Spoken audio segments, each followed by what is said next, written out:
bienvenue dans ce podcast proposé par les ateliers d'Aude-Valérie. Je m'appelle Aude-Valérie Young et je suis coach spécialiste en libération des émotions et hypersensibilité. J'accompagne des personnes en individuel à mon cabinet à Rennes et également à distance. J'anime aussi des ateliers collectifs. Les ateliers d'Aude-Valérie, le podcast qui vous permet de rayonner votre sensibilité et d'aller vers votre plein potentiel.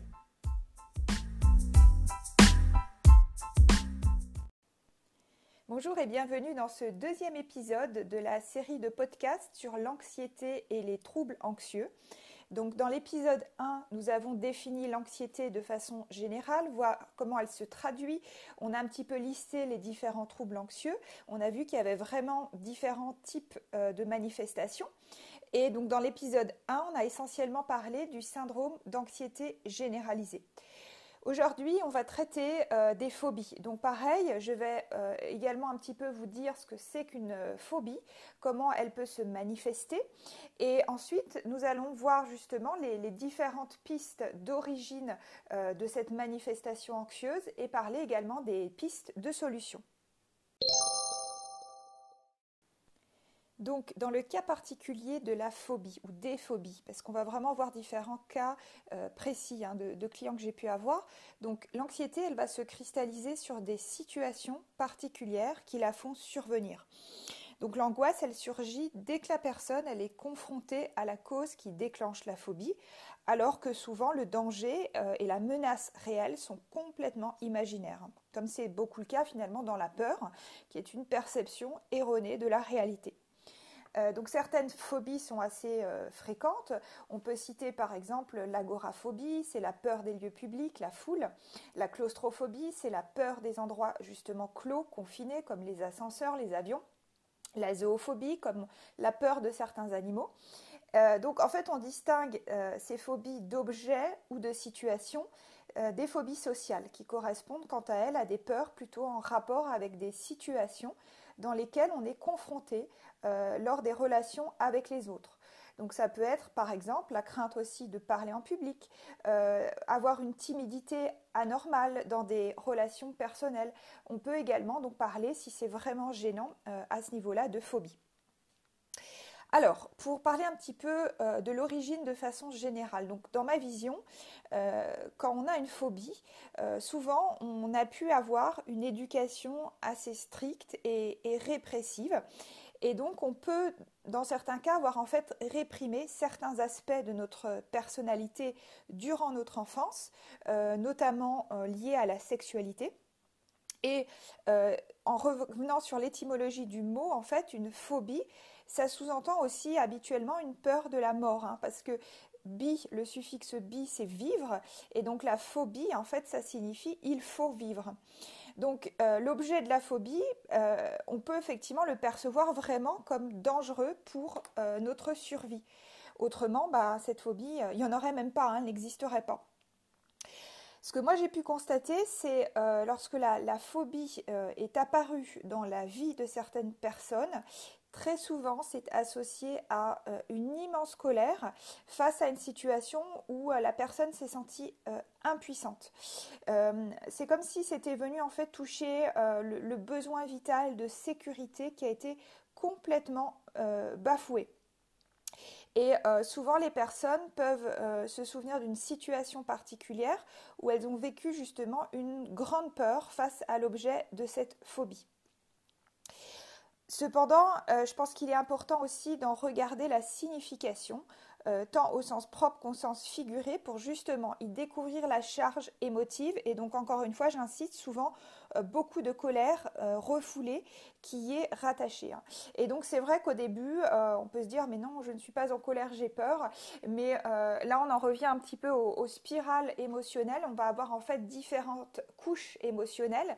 Et quand on va gratter un petit peu sous la surface, en dessous de la peur, on va rencontrer différentes autres émotions, dont notamment l'émotion de colère qui a été réprimée. Alors, je vais prendre des exemples de cas que j'ai pu avoir. Par exemple, il y avait une personne qui avait une phobie des araignées. Donc, à ce niveau-là, il faut regarder un petit peu la symbolique. Et je me suis demandé finalement quelle était la caractéristique prédominante des araignées. C'est souvent leur capacité en fait à tisser une toile pour capturer leur proie. Donc il s'est avéré qu'en mettant en fait cette symbolique-là sur cet animal, la personne en fait a eu la prise de conscience qu'elle avait vraiment aussi la peur elle-même de se faire prendre au piège par des collègues de travail, par un membre de la famille, etc. C'était un petit peu diffus dans toutes les thématiques de sa vie. Je prends un autre exemple. On peut regarder aussi le fait que les araignées, elles ont aussi une symbolique d'être parfois, pour certaines, vénéneuses. Et donc, il faut aussi voir là-dedans, est-ce qu'il n'y a justement pas un seuil de tolérance qui a été dépassé, qui a été bafoué avec des personnes justement qui lui ont empoisonné la vie. Et en fait, pour cette personne, il s'est révélé justement que son grand souhait, en fait, derrière tout ça, il y avait beaucoup d'ambition, notamment d'être le numéro un, en fait, dans l'entreprise dans laquelle elle travaillait. Et finalement, il y avait une forme d'intolérance à ce qu'elle considérait pour elle une certaine forme de toxicité dans les relations justement qu'elle vivait. Elle était finalement comme elle-même prise aussi dans sa toile de ses pensées parce qu'elle imaginait que justement pour arriver numéro un, pour obtenir le poste qu'elle souhaitait, elle avait besoin aussi d'entretenir certains types de relations avec une certaine forme d'ambiguïté, c'est-à-dire qu'il y avait un fond d'intérêt derrière, donc il y avait une sincérité qui était un petit peu bafouée, et ça finalement par rapport à son intégrité, par rapport à ses valeurs, il y avait un gros décalage. Donc il y avait vraiment un sentiment de colère, en fait, comme s'il y avait un devoir d'entretenir des relations qui ne lui convenaient pas finalement, et qui la sentait finalement complètement figée dans son histoire, dans sa toile mentale. On va prendre d'autres exemples. Pour la phobie, par exemple, de la saleté, des microbes, là, on voit la symbolique qui est assez claire. C'est que on peut finalement détester tout ce qu'on considère de sale.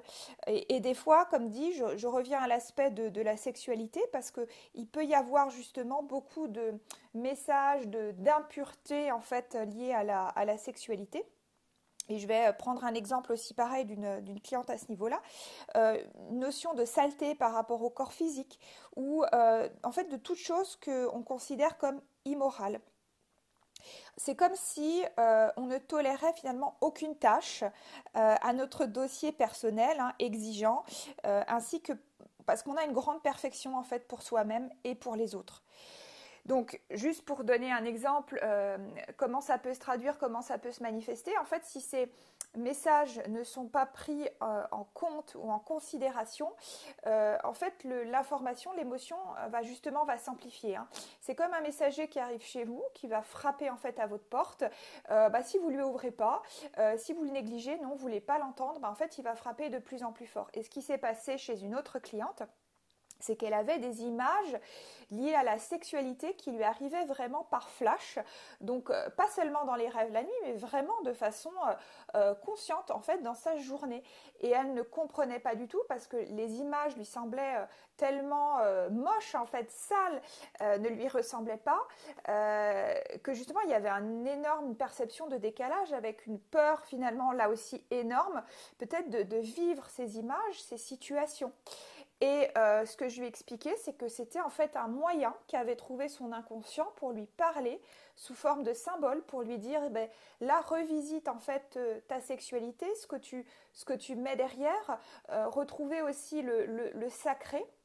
Enlever un petit peu tout ce parasitage de moralité qu'on a beaucoup dans notre société et finalement de retrouver cette liberté de cœur, cette liberté d'expression de soi, parce que la sexualité c'est une énergie aussi qui nous porte dans notre pouvoir créateur, dans notre centre, le hara dont on parlait dans l'épisode 1 quand on a fait aussi l'exercice là, de respiration pico-pico pour activer cette partie-là.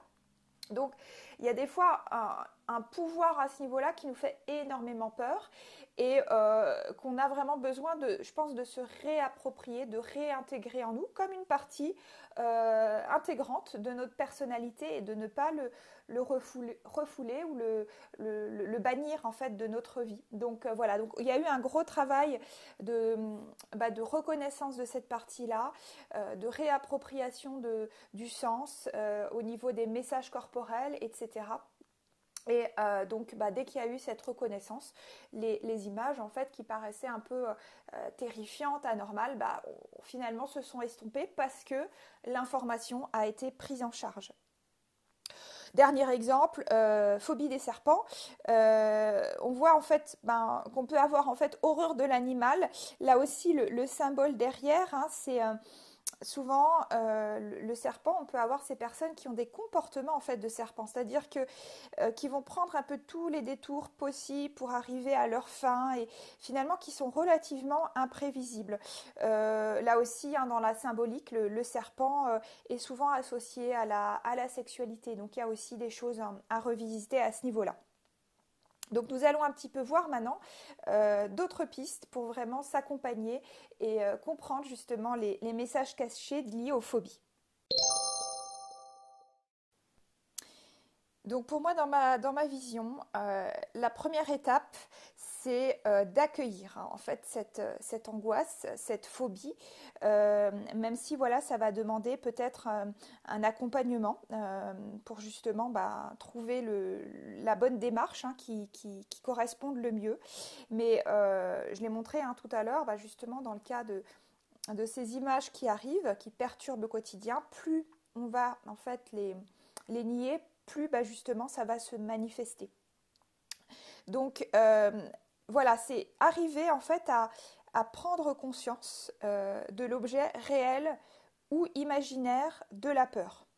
Donc vous voyez qu'en fait il y a deux pistes. Hein. Soit il y a vraiment eu finalement une mémoire liée à un événement particulier dans la vie. Donc par exemple, je ne sais pas, on s'est trouvé à un moment donné enfermé et il y a eu par exemple un accident ou bien on s'est senti vraiment pris au piège et là je dirais le corps il a cette charge émotionnelle, il a cette mémoire. Donc le travail à faire, c'est ce qu'on appelle une libération mémorielle. On va effectivement voir que dans certains épisodes un petit peu comme ça très forts en charge émotionnelle, il y a des parties de nous en fait qui se sont un petit peu éloignées, voire des fois carrément coupées parce qu'on n'arrive pas à supporter cette charge-là et donc elles sont en fait à réintégrer dans notre être. Ça c'est la première piste. La deuxième piste, si c'est imaginaire, il va falloir vraiment comprendre l'origine, la cause profonde en fait de cette frayeur. Et derrière ça aussi, arriver à exprimer en fait cette colère, ces sentiments d'impuissance afin de se reconnecter en fait à notre pouvoir de création. Et quand on va faire ça, justement, l'angoisse, elle va se dissiper parce que on voit qu'en fait, on va reprendre petit à petit la maîtrise de notre vie. Et puis, il y a aussi tout un travail qui peut se faire en s'inspirant justement des thérapies comportementales et cognitives, où on va justement un petit peu jouer en fait comme un acteur. En fait, on va se mettre en scène dans différents scénarios qu'on va imaginer, qu'on va justement avoir avec différents niveaux en fait d'exposition par rapport à la situation qui pose problème. Et on va à chaque fois justement associer ce qu'on pense, donc vraiment l'aspect cognitif, ce qu'on ressent, la charge émotionnelle, et puis ensuite le comportement, c'est-à-dire ce qu'on fait, comment on agit, etc. pour petit à petit réouvrir justement le champ des possibles, ce qu'on est capable de faire et reprendre finalement confiance dans notre capacité, par exemple, à sortir, à aller voir du monde, etc. Ça, on va le retrouver particulièrement dans les situations là qu'on a vécues. On a eu des gens qui ont développé des phobies sociales liées parce qu'il y a eu ce confinement en fait à un moment donné. Avec la charge donc justement de peur qui a vraiment été fortement véhiculée au niveau mondial et finalement ils se sont retrouvés entre guillemets, certaines personnes isolées chez elles, coupées de leurs repères, finalement, de leur cercle social, familial, etc. Parce qu'on ne pouvait plus se déplacer. Et donc, il y a eu cette situation particulière qui a fait que, pour certaines personnes, quand il a fallu aller se déconfiner, ça a été très très perturbant parce que justement il y avait cette peur en fait de la relation à l'autre qui a été finalement rompue. Et donc comment retrouver le contact, le relationnel, la fluidité quand on ne peut même plus se faire la bise ou se saluer comme on avait l'habitude de le faire, quand avec chaque geste, on a en fait cette peur en fait de se contaminer ou de contaminer l'autre qui est là, qui est présente, plus le stress qu'il y a eu autour des aspects matériels, financiers, de la crise économique, etc. Donc il y a un ensemble de paramètres à gérer qui a pu justement engendrer des phobies sociales. Et donc à ce niveau-là, il est question maintenant aussi d'aller retourner vers les autres, de vivre avec ce virus qui va encore peut-être rester, on ne le sait pas du tout, pour quelques mois, quelques années. En fait, on n'en sait rien. Là, on ne peut plus vraiment se projeter dans l'avenir. On est vraiment obligé en fait, de se ramener au moment présent. D'arriver aussi en fait, à être bien avec soi-même déjà avant de retourner dans ce relationnel avec les autres. Et donc, dans cette période, c'est particulièrement propice justement pour revisiter toutes les parties inconfortables de notre vie, les remettre dans l'axe avec un autre regard. Et justement, ça peut être très perturbant par ces angoisses qui montent, mais dans le fond, c'est pour nous amener à la libération. En fait, on nous met sous les yeux ce qui coinçait jusqu'à présent. Et un petit peu comme une cocotte, on va avoir un couvercle qui nous a été mis dessus et tout ce qui était un petit peu les parties de nous un petit peu moins sympathiques à considérer, ça a été mis en fait sous pression, mais justement pour amener en fait à une libération, un accouchement de soi-même. Et on sait que les accouchements, c'est pas forcément quelque chose toujours de très agréable. Donc voilà, donc déjà en posant aussi, c'est une piste aussi, en posant un autre regard sur ce qu'on vit actuellement, sur ce qui nous arrive, considérer que c'est une expérience qui peut nous apporter beaucoup si on saisit en fait cette occasion, parce que c'est d'abord un choix à l'intérieur de soi à poser. On peut vraiment aller libérer des mémoires, des choses effectivement qui sont anciennes et qui sont là juste présentes dans notre vie, dans notre quotidien pour être mises en lumière. Je vous dis à très bientôt. Si cela vous parle, n'hésitez pas à me contacter, à me poser vos questions. Si vous rencontrez des phobies particulières dans votre vie, que vous avez du mal à en trouver l'origine, je reste à votre disposition. À bientôt.